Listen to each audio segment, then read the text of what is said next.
இல்ல தடை செய்யப்பட்ட நாய்கள் அப்படின்னும் போது இப்போ ஆன்லைன்ல ரெஜிஸ்டர் பண்ணும்போது அதுக்குன்னு என்ன பிரீட் அப்படின்றத வந்து நம்ம தனியா கொடுத்துருக்கோம். ஸோ அந்த பிரீட் ரெஜிஸ்டர் பண்ணும்போதே அந்த நாய் உரிமையாளர்கள் வந்து எங்கிருந்து வாங்கியிருக்காங்க, லைசன்ஸோட தான் வாங்கியிருக்காங்களா இல்ல லைசன்ஸ் இல்லாம வாங்கியிருக்காங்களா அப்படின்ற முழு விவரமும் தெரிய வரும்.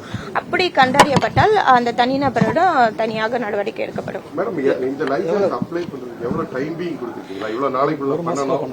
இல்ல ஆன்லைன்ல வந்து ஒரு 5 minutes வேலை தான். வீட்டில் வளர்க்கக்கூடிய செல்ல பிராணிகள் வந்து இருக்கக்கூடியவர்கள் வந்து 5 minutes வேலை தான். ஆன்லைன்ல போனா பண்ணிடலாம். 1 monthக்குள்ள வந்து நம்ம மாநகராட்சிக்கு உட்பட்ட பகுதிகளில் வீட்டில் வளர்க்கக்கூடிய ஒரு செல்ல பிராணிகள்லாம் இதுல ரெஜிஸ்டர் பண்ணுமாறு தெரிவித்துக் கொள்கிறோம்.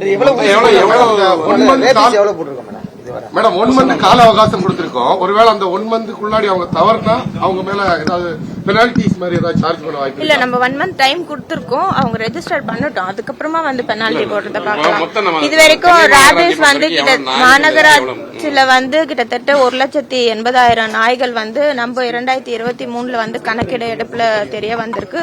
அதுல வந்து 67,297 நாய்கள் வந்து ராபிஸ் வேக்சின் மாநகராட்சி சார்பா வந்து போடப்பட்டிருக்கிறது.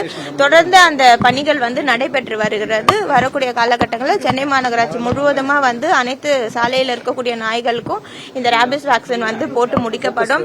இந்த ராபிஸ் வேக்சின் வந்து ஒரு ஆண்டு காலகட்டத்துக்கு வந்து இருக்கும். அதற்பின் தொடர்ச்சியாக அந்த நாய்களுக்கு வந்து ராபிஸ் வேக்சின் போடப்படும். ஒரு டாகுக்கு வந்து வீட்டுல வளர்க்கிற பெட்ஸுக்கு எல்லாமே சிப்பு பொருத்தணும். அதுக்கு கால அவகாசம் ஏதாவது இருக்கா?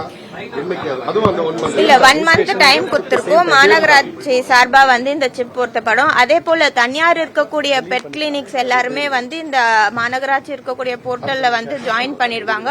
தனியார்ல வந்து வேக்சின் போடுறாங்க, தனியார் பெட் கிளினிக்ல வந்து வேக்சின் போடுறதுலாம் கூட இந்த ஆன்லைன் போர்ட்டல்ல வந்து அவங்க உடனே ரெஜிஸ்டர் பண்ற மாதிரி தான் இந்த ஃபார்மேட் எடுத்துட்டு வந்திருக்கோம். ஸோ மாநகராட்சியில் இருக்கக்கூடிய அனைத்து செல்ல பிராணிகளாக இருந்தாலும் சரி, சாலையில இருக்கக்கூடிய நாய்களா இருந்தாலும் சரி, இந்த போர்ட்டல் மூலியமா கண்காணிக்க நம்ம மாநகராட்சிக்கு வசதியா இருக்குன்றதை தெரிவித்துக்கிறேன். இப்ப நீங்க மழை காலம் வந்துருச்சு, எப்படி நம்ம மக்கள் எல்லாம் போய் வந்து அந்த நாயை பிடிப்பாங்க?